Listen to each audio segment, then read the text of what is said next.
ये तमाम सारी बातों के बीच बहुत सारी बातें, और ये भी कहा जा रहा है कि मुस्लिमों के मौलिक अधिकारों का ये उल्लंघन कर रहा है। इसके साथ ये भी कहा जा रहा है कि धार्मिक स्वतंत्रता का उल्लंघन कर रहा है। शुरुआती दौर में ये कहा गया कि भाई कोई और नहीं होगा, सिर्फ मुस्लिम ही इस वक्फ बिल के बोर्ड में होंगे, लेकिन अब ये कहा जा रहा है कि दूसरे और लोग भी इसमें शामिल हो सकते हैं। तमाम सारी चीज़ें हैं जिनका जिक्र इस बात को लेकर किया जा रहा है, लेकिन संसद में कई सारे संकेत दिखाई दिए। मोहम्मद जावेद को आपने सुना कि मोहम्मद जावेद क्या कुछ कह रहे थे। इस बीच राधा मोहन सिंह के अलावा वक्फ संशोधन विधेयक पर बातचीत की हमारे संवाददाताओं ने। दो खास मेहमान हमारे साथ जुड़ रहे हैं, बीजेपी के सांसद राधा मोहन अग्रवाल और कांग्रेस के सांसद इमरान मसूद। और सबसे बड़ी बात है कि राधा मोहन अग्रवाल जो कि कांग्रेस के सांसद हैं, आप क्या मानते हैं इसे लेकर? राधा मोहन जी।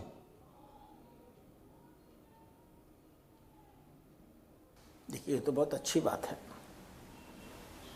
भारतीय संसद ने इस बिल को स्वीकृत किया है। इसका माने 142 करोड़ नागरिकों ने स्वीकृत किया है। इस बिल को जन स्वीकृति मिल चुकी है और हमारे यहाँ उच्चतम न्यायालय की व्यवस्था इसीलिए की गई है कि यदि आपके मन में किसी बिल को लेकर के संदेह है, आप ये मानते हैं कि ये देश के संविधान के अतिरिक्त नहीं बना है, तो आप उसे सुप्रीम कोर्ट में चुनौती दे सकते हैं। उन्हें देने दीजिए, दूध का दूध और पानी का पानी वहाँ भी हो जाएगा। जब यह अधिनियम लाया गया था संसद में तो लोग कहते थे पास नहीं होगा, सारे दल भाजपा का साथ छोड़ देंगे, भाजपा अकेली पड़ जाएगी, भाजपा की सरकार गिर जाएगी, जेडीयू चला जाएगा, टीडीपी चला जाएगा, शिवसेना चली जाएगी, चिराग पासवान चले जाएंगे, लोकदल चला, न जाने कितनी बातें करते थे लोग। और आज सच्चाई ये है कि जितनी हमारी राज्यसभा में संख्या थी उससे अधिक संख्या से हम इस बिल को पास करा के आए, क्योंकि जो विभिन्न दलों के राजनेता होते हैं वो देखते हैं कि जनता किसके साथ है। तो जाने दीजिए, उन्हें कोर्ट में इसके पहले राम मंदिर के आंदोलन को भी लेके गए हैं और अपना काला मुंह लेके लौटे हैं। और इस बिल को लेके जब जाएंगे और सरकार जब अपना पक्ष रखेगी और बताएगी कि इस देश के किन किन राजनेताओं ने, all India Muslim personal law board के किन किन नेताओं ने, जमायत इस्लामी और उलेमा के किन किन नेताओं ने, और कितने मुतवल्लियों ने, और कितने वक्फ बोर्ड के चेयरमैन्स ने और सदस्यों ने वक्फ की कितनी ज़मीनों पर कब्जा किया हुआ है, तो मुझे तो डर है कि कहीं माननीय उच्चतम न्यायालय, वो कहते हैं ना, आए थे हरिभजन को टन लगे कपास, कहीं ऐसा ना हो कि सुप्रीम कोर्ट इन लोगों का अस्थायी इलाज ही कर दे सरकार के काम को हल्का। आपने बड़ा संकेत दिया, आपने साफ तौर पर कहा है कि राम मंदिर को लेकर भी गए थे कोर्ट, लेकिन क्या हुआ, फिर से जाएंगे, काला मुंह लेकर वापस आएंगे। लेकिन इमरान मसूद मेरे साथ मौजूद हैं। वक्फ बिल का विरोध विपक्ष कर रहा है, सिर्फ ये राजनीति कर रहा है या विपक्ष को मुस्लिम वोट बैंक की चिंता भी है, खिसकता हुआ दिखाई दे रहा है? इमरान साहब।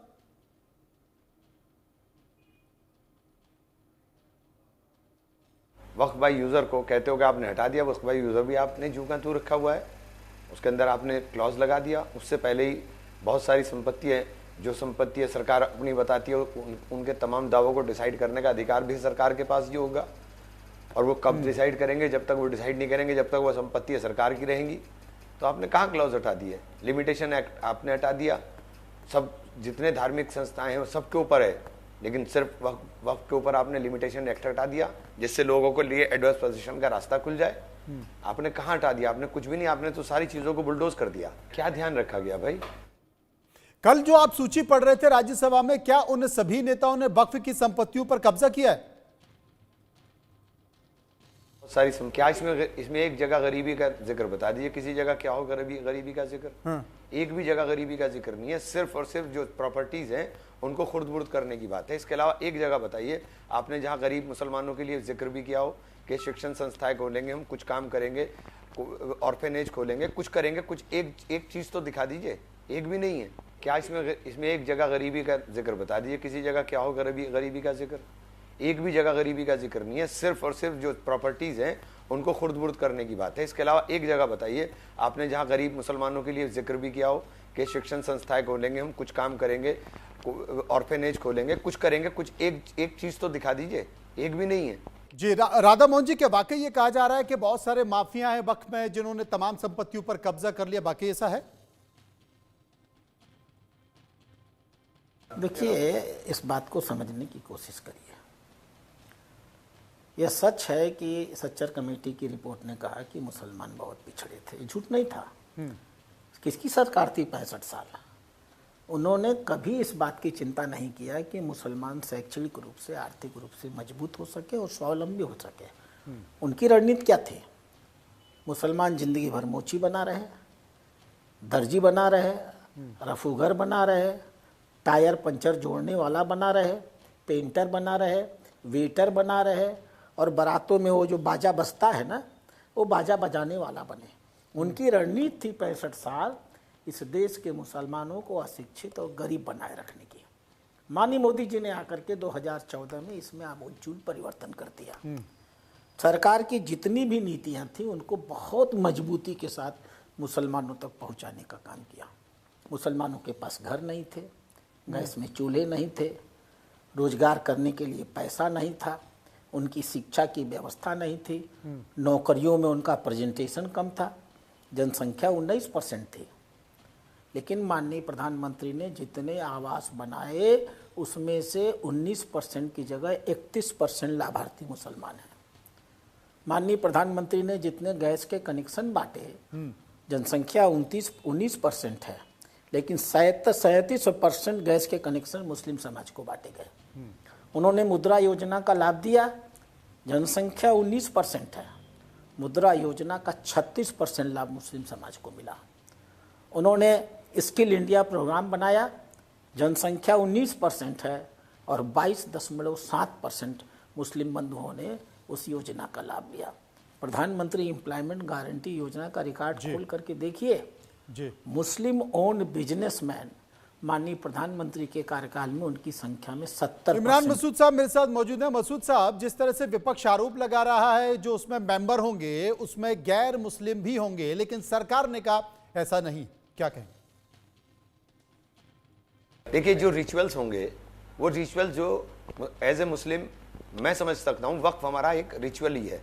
जो मुसलमान सकता है वो कोई दूसरा नहीं समझ सकता। मैंने बहुत बुनियादी बात कही थी कि पाकी और नापाकी का फर्क भी कोई दूसरा नहीं बता पाएगा। तो जो बुनियादी चीज भी नहीं बता पाएंगे तो वो वक्फ को क्या समझेंगे? वक्फ हमारा एक फरीजा है जो हमें हमारा मजहब सिखाता है, हमारे पर्सनल लॉ के अंदर है। वक्फ कोई हमारे लिए वो नहीं है कि वक्फ कोई बहुत ये जो प्रॉपर्टीज वक्फी हैं, ये प्रॉपर्टीज गरीबों के काम के लिए थी। इन प्रॉपर्टीज को सेव करने के लिए, इन प्रॉपर्टीज से इनकम बढ़ाने के लिए कोई स्कीम हो, कोई लॉ इस तरह का होता, वो सब चीजें आपने खत्म कर दी। राधा मोहन जी मेरे साथ मौजूद हैं। राधा मोहन जी, एएसआई की कई संपत्तियों पर वक्फ लगातार अपना दावा कर रहा है। अब वक्फ के नए बिल से उनके दावे पर कितना असर होगा और क्या असर होगा? हाँ, ये तो इस वक्त के बिल में प्राविधान कर दिया गया। कोई भी सरकारी जमीन अब वक्त की जमीन नहीं रहेगी। कोई भी जमीन जो एएसआई मान्यता प्राप्त है अब वक्त की जमीन नहीं रहेगी। और आज के बाद ये वक्फ बाय यूजर के नाम पर जमीनों पर कब्जा भी नहीं कर पाएंगे। ये 3 बड़े ऐसे प्राविधान हैं जो ये जो मुस्लिम समाज के गुंडे हैं ना, जिनको राजनीतिक गुंडे कहा जाए, सामाजिक गुंडे कहा जाए, मैंने उनको धार्मिक और सामाजिक भूमाफियाओं की संख्या सदन में दी है। मैंने कहा है कि वक्त को इन लोगों ने भूमाफियाओं का संगठन बना रखा है।